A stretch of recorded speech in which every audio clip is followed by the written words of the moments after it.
Presented by Caltech.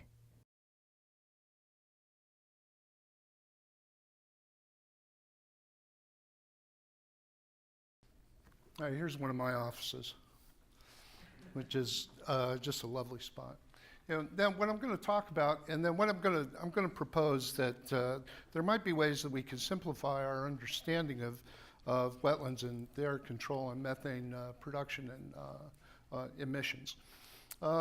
This is a Paulsonmyr in northern Sweden that has discontinuous permafrost, and so we're looking at it as sort of a climate change gradient, perhaps due to thaw of the permafrost, and then approaching it in that way. But I'm going to say that there's a way that we can generalize those observations in a way that might be more interesting. All right, let's set the ground rules for my my approach here. So it's methane, archaea make methane, not bacteria. Main substrates, so almost exclusively are CO2 reduction and acetoclastic production. Now, for interest for our, especially our marine discussions, is there are a few non-competitive substrates out there, quaternary amines, essentially osmotica that organisms use that can be demethylated and produce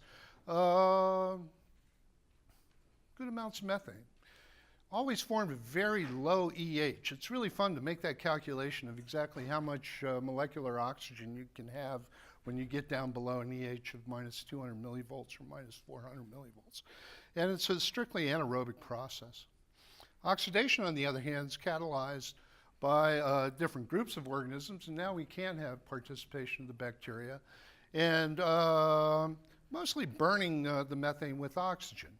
Nice, you know, it's an interesting thing that Laurie's brought up, that methane emissions, anthropogenic methane emissions, is just simply waste. We're just losing energy. So it's inefficiencies in the system all the way through. And so oxidation is mostly an aerobic process until you start getting into some marine environments and hypersaline environments. Again, to go through, mixing ratios increasing, reasons are unclear, our north-south gradient's very interesting.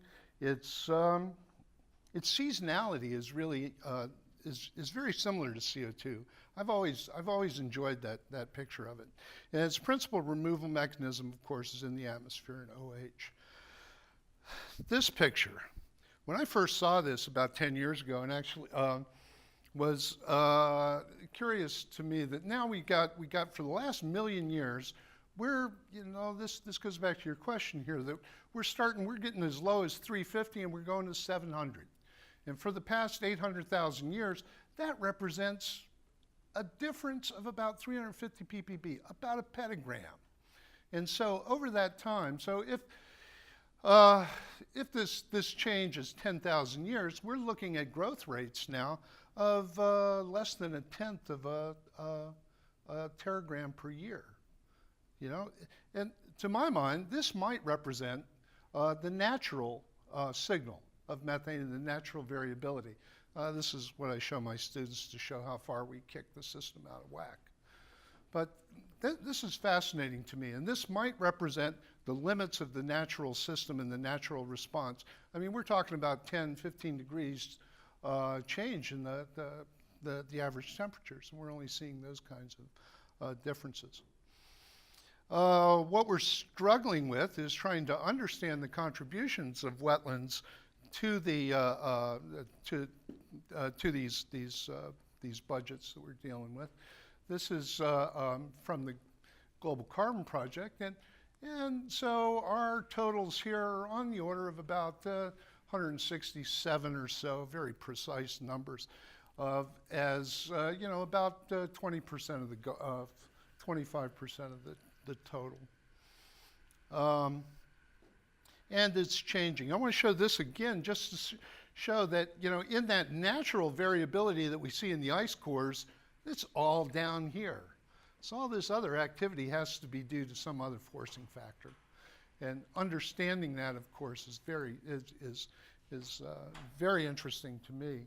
I'm curious about the natural system, how that natural system works before we understand the anthropogenic system. I've always liked working out in the woods rather than where people are, because then when you get around the cow pastures and places like that, things get pestilent in a hurry, right?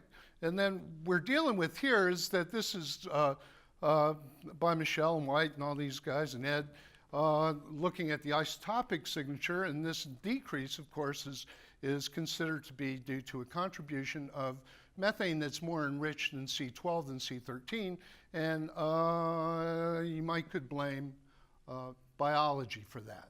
Okay, again, just for kinetic isotope effects and biological catalysis of reactions in a sense. Now that biology, that biological source is not necessarily a natural in the sense of being a pristine source. This is my version of that really pretty slide that you showed, trying to use Kershke's data here. But most of this here is, these are all biological sources. And so we want to try to understand how that biology is driving those emissions and how that might change in these systems. Yeah, and then of course, we're really curious about these lakes too. And I'm interested in these extrapolations as well when we try to take something local and take it to larger scales. Here's that flying carpet that we see, and again, I just love these because the seasonality is very similar, but for very different reasons. And in fact, it's sort of totally non-intuitive that your minima for methane is in the summertime. Or, wait a minute, this is a biological process. I believe in thermodynamics. Reactions go faster at higher temperatures. But due to other source sink dynamics, of course, we're driving this. The OH sink in the atmosphere, of course, and then I'll come back to this north-south gradient, and especially the higher concentrations or the higher mixing ratios found in the north, and come back also to these global carbon pools. Now, that correlation with the maxima, with maxima in the distribution of carbon on the surface, of course, causation is a different matter altogether. So understanding that relationship between the correlation and the causality, of course, is very interesting. We're starting to see these numbers get thrown around quite a bit, and this is from Charlie Tarnakai, and some other folks here have been working on improving our numbers. This is just to try to look at these new numbers from the permafrost zone soil carbon. And again, Laurie showed some of these data, but something you want to remember is that the near surface value here is only on the order of 500 petagrams, even though we're dealing with sinks of storage system that's on the order of 1,700 petagrams in the atmosphere. And compared to the global soil, again, this 1 meter kind of a relationship.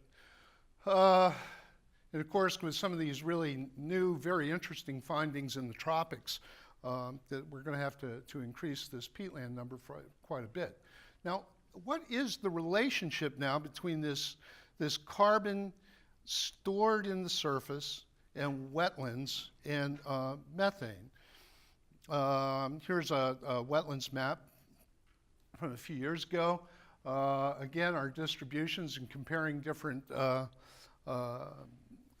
models of that. Again, it correlates with that flying carpet and the maxima in the flying carpet. And then we also see differences longitudinally as well as latitudinally. And then, okay, now how do these wetlands work? What is their contribution to those sums that we're seeing in the atmosphere? I like old data. So this goes way back and way back, right? 25 years ago. But curious thing is that our distribution maps haven't really changed all that much, and neither have our budgets. And we're kind of interesting. I'm going to focus here mostly on these northern sites here, and 34 to 65 teragrams. And this is just simply an accounting that Karen Bartlett put together with Bob Harris back in the day that there was maybe about 5 groups that were actually going out there and measuring directly fluxes from different environments. We've improved things a whole lot, and this also raises a question about how we going to try to understand and reduce that uncertainty and what the wetland sources have to be in the Arctic. This is from Dave McGuire's work here. Now he's dividing up the Arctic according to drainage basins. Yeah, that makes sense. You know, and now that also touches upon something I want to come back to, and that's the role of water, as well as the role of substrate. We talked about the carbon, and now we're going to talk also about a little bit about temperature. But again, you know, where is this boundary when we start talking about northern sources? So, and he's saying here now that he's looking at that, and his models are suggesting that we're increasing about half a teragram a year into the atmosphere from these sources. Another wetlands map, or soil organic carbon. Now, the reason this soil organic carbon is going to be accumulating in these systems, again, for some of the very similar reasons as to why methane is actually formed, is that the energetics of the transition of the decomposition of that carbon is going to be really reduced when there's no more molecular oxygen available for that decomposition. And things are changing in the Arctic. That's another fascination. And how is that going to work and affect our biological systems? And this is, I kind of like this map because it calculates things as shifting trends in the energy balance of the system.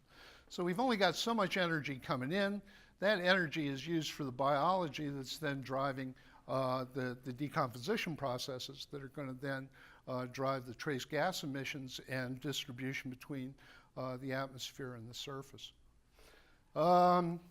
So we're looking at differences in the timing of snow melt in the spring, of snow return in the fall, and our energy changes due to differences in the, and the reasons are getting scary. This just came out a couple of days ago.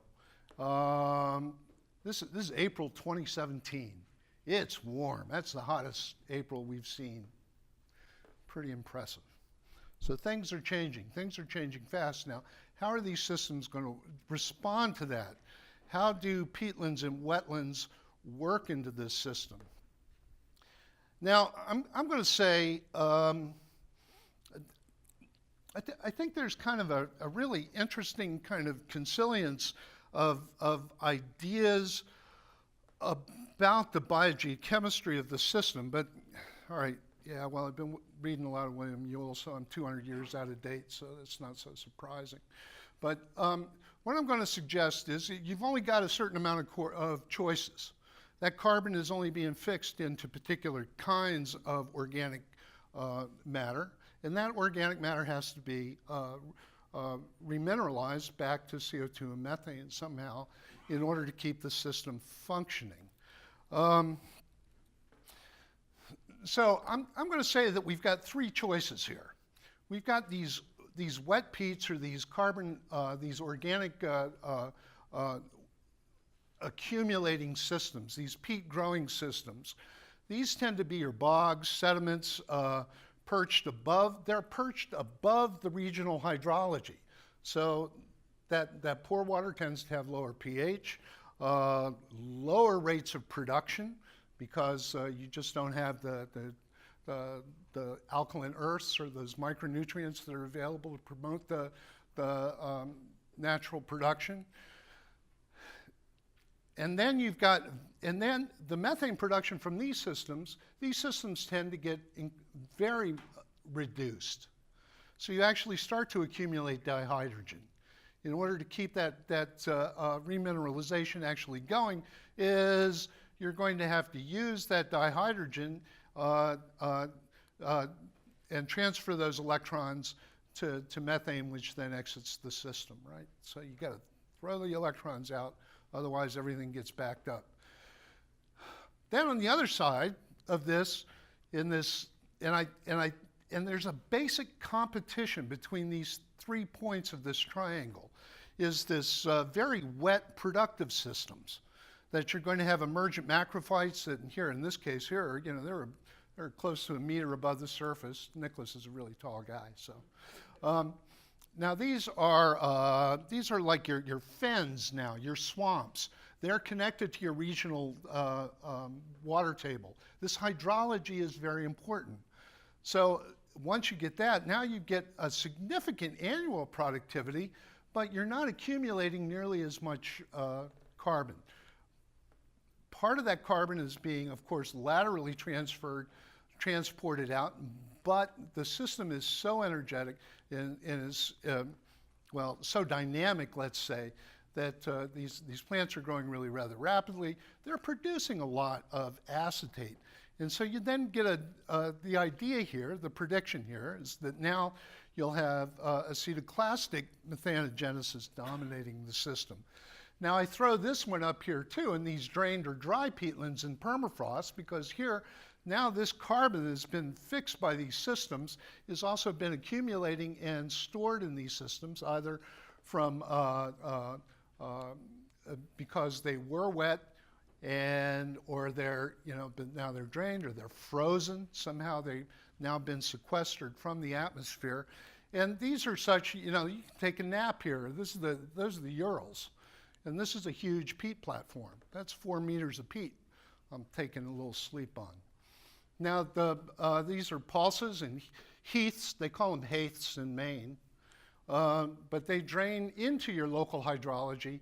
They tend to accumulate more woody plants and shrubs. Now, we're going to go back to my our thaw gradient. Now, we've been working on this as an idea of a global change gradient, saying, okay, what's going to happen as these things thaw? But also, in terms of that triangle I just showed you now, we're looking at a pulsar, which is an accumulated peat system now that has now perched above the water table. The carbon is draining, so it's not losing carbon quite as much as perhaps it should. Now, if this thaws now, as this thaws, you get this perched environment, and you end up getting sphagnum dominance, so you get very specific plant communities that are going to take advantage of this. And you're also going to see this reflected in the microbial ecology as well. And that microbial ecology is also driving this separation, and we're looking at this competition. And then ultimately, when this gets reconnected to the regional water table, then you end up, in this case here, it's a flow-through fen, and we're dominated by Carex and Areophorum. And you guys have walked around wetlands. These are gorgeous places. These are what the data look like when you start doing it. I got these boxes that go up and down. All right, they're kind of, you know, all right, so you're isolating a piece of the universe from the atmosphere, but, you know, I know what I'm measuring, right? So my assumptions are consistent. And we're looking at this, and here is, this is what the methane fluxes look like. Here's that acetoclastic. If you've got a higher productivity of the system here in that Areophorum, you're getting more carbon in. That stuff is turning over faster during the season. It's growing, and so you're going to get, you got to put carbon in to get carbon out. Okay, and so we end up with fluxes here, and these are consistent across wetlands across the globe. I've wandered around in the tropics, as well as temporal latitudes, and we get very similar fluxes for these very similar plant community types. This is a sphagnum system here. Here's the uptake here. These sphagnum systems are kind of interesting because here in the spring, these guys might turn on a little bit early, and then when you get down under the snow, you see the sphagnum are bright green. You know, they're just ready to go, and they are going. And then this would be the pulses, a little bit less productive. This is just thrown in here to give you an idea that there's plenty of light, you know, in the spring, but you know, it doesn't turn on until things thaw out. Now, when we think about the biochemistry and the remineralization and the production of methane, now these are our older sort of simpler models that people have put forward. And unlike in aerobic systems where we've got an electron acceptor that's just ready to burn wood, right? So you've got an electron acceptor is ready to take that carbon that's been reduced with the light from our sun, with the energy from our sun, and transfer those electrons. We can take very complex organic matter and put it onto transfer those electrons to oxygen and oxidative phosphorylation. In a sense, that same metaphor holds in anaerobic systems, but because the energy yields are so limited that you end up sharing the biology in the sense, or sharing the bioenergetics. So one organism's product is going to be another one organism's waste or product is going to be another organism's feast, right? So we have these polysaccharides, these structural carbohydrates that are largely driving the system, and we've got to get that back. And so these are all very low. You know, if you think about any of these reactions in terms of the organic chemistry, they're very slow at 5 degrees, 10 degrees. So we need the biology in order to catalyze those reactions. It's the only purpose for biology, so get over it. It's only to catalyze low temperature reactions. And so we're driving this carbon to methane and CO2. And we've gotten better with this once we can get into and look at the molecular biology of the system now, at the genomic-centric analysis of these whole community carbon metabolism, we can start to really see what the organisms are, how they change with depth, how they change in these kinds of either an accumulated system, a peat bog system, or a highly productive fen system. And we can start to work this back from the xylases and the cellulases and work our way down. And we see very distinct differences in these communities. And so the microbial, the molecular biology data is showing us these differences as we get to more and more. And we see this. And these these more energetic systems, they're highly diverse compared to bogs. And then in those drained parts, in the surface of a bog or in these drained other peatlands, we have very similar biology. And we can look at these in terms of the different genera that will then come into importance as these systems change. So I'm saying now that we can generalize this. Oh, I love simplification, right?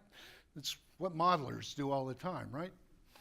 So I'm trying to do this at a local scale. So we've got this kind of information. We can see how these systems work. Can we link this genomic-centric analysis of the bacteria and the archaea?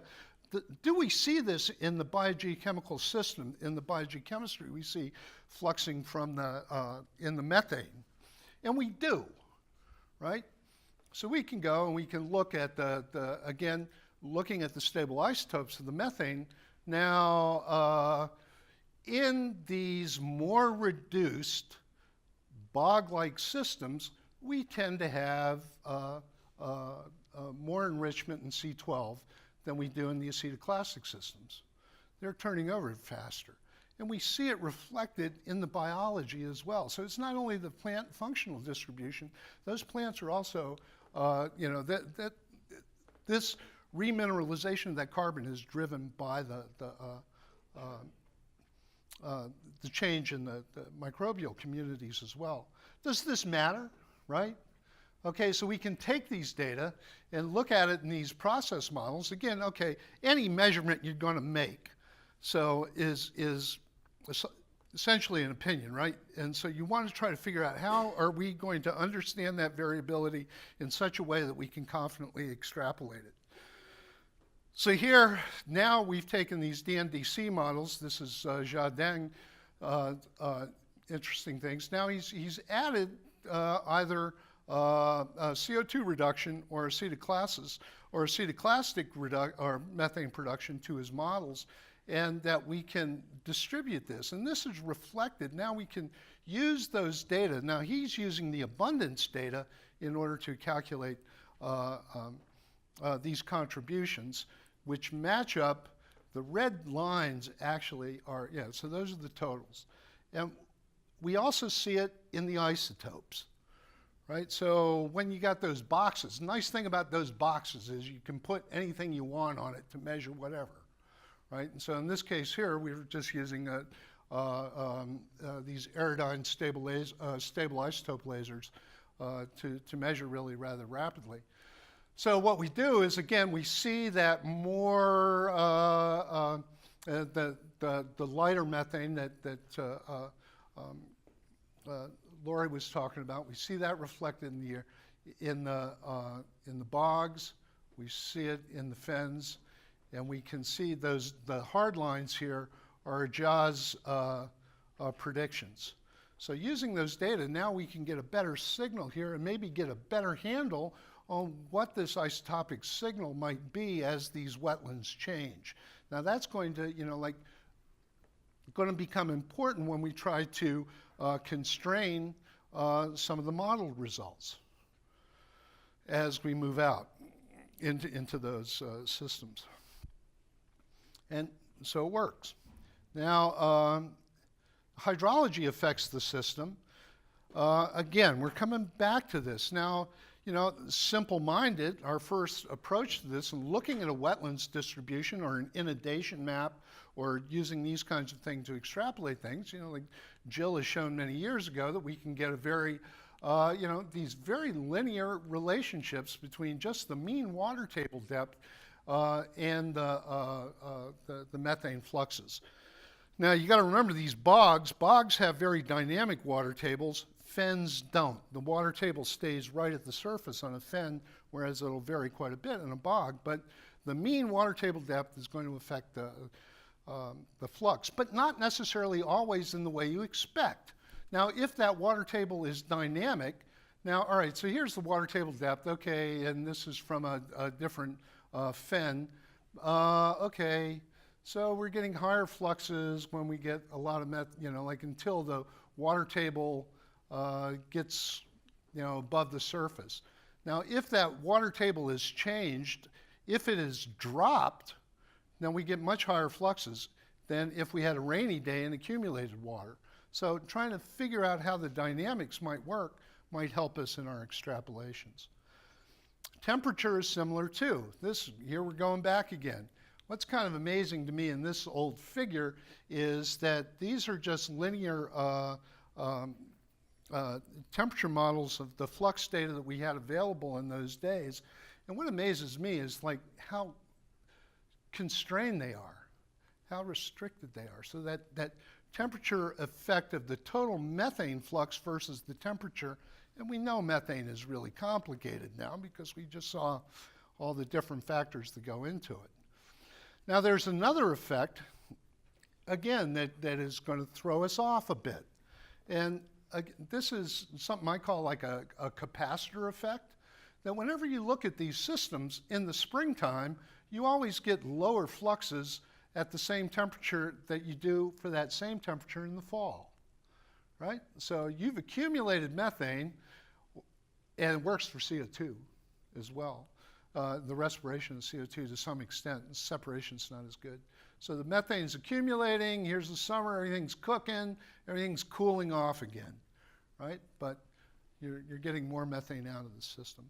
Partly is that your thermal pulse is deeper in the soil, maybe you're turning over deeper material, but also maybe this is just accumulated gases, right? Gases go up, they also go down. And then, okay, now we've seen this paper. This is interesting. I was really interested in this paper that Colm Sweeney had that again, and Lori showed these data that showed that when you look at the information at Barrow that's coming from the clean air sector, it is very different from what you see when it's coming from the south and southeast. Because basically, then your air is moving across these wetlands. Now, he's not seeing much of a signal here, unlike things that somebody like Dave McGuire would predict that, oh my goodness, that these wetlands in the Arctic are, they're increasing in fluxes. But I would argue that the reason you're not seeing that signal here is basically because the hydrology hasn't changed. You are looking at essentially a system of thaw ponds, and there's still, the hydrology hasn't really shifted from either these peat accumulating systems and these fen systems. You're still working basically in in a dynamic that really hasn't changed. Okay, yeah. For the last bit here, I want to talk about this discrepancy that we're seeing between the guys like myself who spend time, making measurements at the surface, and then folks then take those numbers and then they add them all up, and you get bottom-up numbers, right? And then you get the other folks who are saying, that gorgeous information that showed that, the flux has to be on the order of 580 teragrams of methane per year, just because we know what the accumulation is, we know what the concentration is, and we have a fairly good idea of what the half-life of methane in the atmosphere is. Okay, so then we've got to be able to distribute that flux, or these different components of those, these different component sources to that total flux. But what we're seeing now is we're getting quite a large variability here, including some really crazy numbers that I'm not even going to talk about. But and this is the top-down assessments. Okay, so in our high latitude methane emissions, we're looking at inverse models that are giving us about 23 teragrams a year. In our measurement-based, or our bottom-up measurements, oh yeah, I didn't even tell you that my boxes actually match up to our eddy covariance fluxes too in those systems. So what is this different? What's going on here? So we've raised the possibility that perhaps that some of these sources now perhaps are double counted in the system, right? In our bottom-up accounting. The other possibility is our top-down inverse models are wrong, or we don't really understand the sinks. So here's some of our thinking about this is that now these shallow lakes look a lot like wetlands, right? Wetland definitions generally include most of our Arctic shallow lakes, right? So these shallow lakes, these are small ponds on the surface that are less than a tenth of a kilometer squared and very shallow. There's a lot of it. There's a lot of water here, right? When these new assessments of like Verporter and such, and we look at the total area of these water bodies that are really small, that now we're looking at more than half of the area of Alaska would be covered with water, right? So 1 million square kilometers. What's Alaska, about 1.7, 1.8, something like that? So almost, more than half. The other problem is that our small lakes, these ponds, we've looked into these a bit, that they're not emitting methane like wetlands. So when we look at lake area, we get a curve like this, so that our smaller ponds, our smaller lakes, our smaller, shallower lakes are emitting much more methane.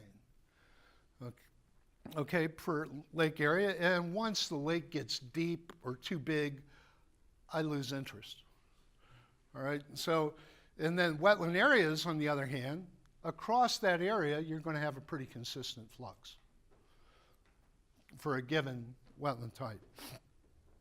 Now, what do we use to extrapolate these numbers? We're starting to look at, we take a picture of it, and then we count up the lakes, right? So pixelation can lose an awful lot of the area. Here in just the Stordalen-Meyer system, we're losing about half of our lakes from just comparison of these images. Well, so can the isotopes now help us in trying to understand whether or not we're double counting and what that impact might be? Well, I don't know.